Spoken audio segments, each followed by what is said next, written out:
Hi guys! Good morning, good afternoon, good evening, and good day! Ito na nga, meron tayong pa-breaking news na nangyayari dito sa kapulungan ng mga kawatan. So, napanood nyo ba yung live ni Miss Sas Rogando Sasot about sa nagpatakas or nagpapasok ng mga Vietnamese at mga Chinese na mga pogo. Illegal yung pogo na yan, di ba? May nagpapasok daw nung mga kasagsagan nang ginagawa ang hearing sa pogo. At ito ang nakakaloka. Yung mga empleyado ng Bureau of Immigration sa Clark ay binayaran daw sila ng tig to 20,000 pesos para mapalusot yung mga Vietnamese na yon at mga ibang lahi na yon para makapasok sa Pilipinas. So, ang nangyari, ayun na, ang nakakalokang nangyari. Ito pa lang si Hontivirus ay nakarating sa kanyang mga kamay, sa kanyang mga palad, sa kanyang kaalaman, sa kanyang kaisipan at sa kanyang mata ang manifesto o yung listahan ng mga pumapasok at lumalabas sa bansang Pilipinas. So nakita niya kung sino yung mga nakapasok o nakalusot ng Pilipinas na parte ng pogo. At ito ang nakakaloka mga ka-friendship. Ito ang nakakaloka. Ito pa lang si Hontivirus na si Risa Hontivirus ay pagkatapos niyang matanggap ang manifesto na yon ay biglang nag-stop na yung pahiring sa pogo. At alam nyo ba kung sino ang nakakalokang nagpapasok ng mga tao na yon? Ay walang iba kundi ang anak ng senador dati na si Lito Lapid, na ang pangalan ng kanyang anak ay si Maan at si Maynard Lapid. So siya yung pinaka-head ng Bureau of Immigration sa Clark, Pampanga. So yan na, nagkaloko-loko na.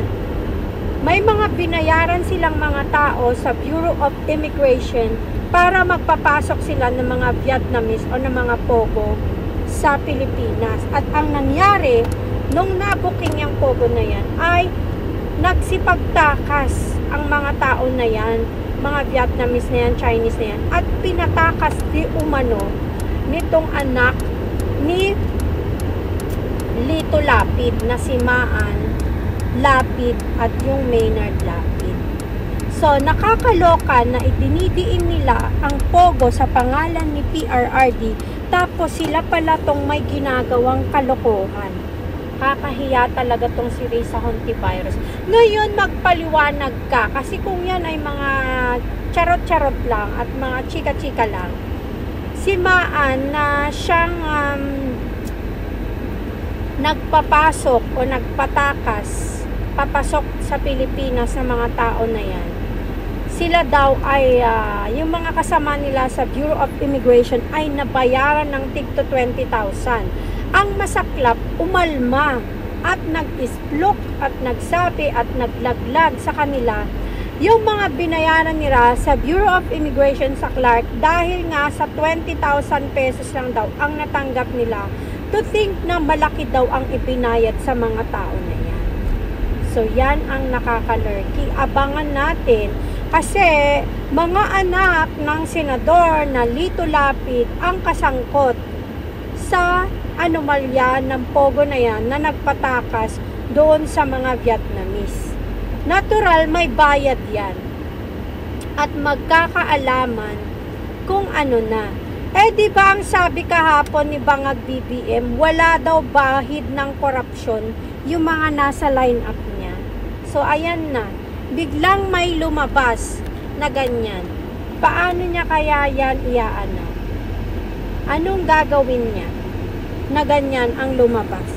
How is he gonna So, magkakaalaman tayo kung anong sagot dyan mamayaya. Kasi kahapon nangyari yung live ni Miss Sas na in-interview niya yung si Yumi, yung naglaglag at nag-expose sa anomalya ng pogo dyan sa Pampanga. At sa Bureau of Immigration, yung anak ni Lito Lapid ay doon nagtatrabaho sa airport ng Clark. Siya ang pinaka-head sa airport ng Clark sa Pampanga. Okay? So, magkakaalaman. Yan, lalabas na. At ito yung sinasabi ni BP Sara na ang gabay, dili magsaba, na kung sino-sino ang dinadawit nyo at dinadawit nyo pa si PRRD sa mga kalokohan na pogo na yan. Tapos, biglang ito palang si Hontivirus ay may kinalaman sa pagpapatakas ng mga ginayupak na mga salarin sa pogo. Okay? So, magkakaalaman tayo dyan kung anong gagawin ng taong bayan at ni Sas Roganto sa chismis na yan. Mag-abang tayo, okay? Thank you guys for listening. This is RJYC Vlog. God bless. Bye-bye.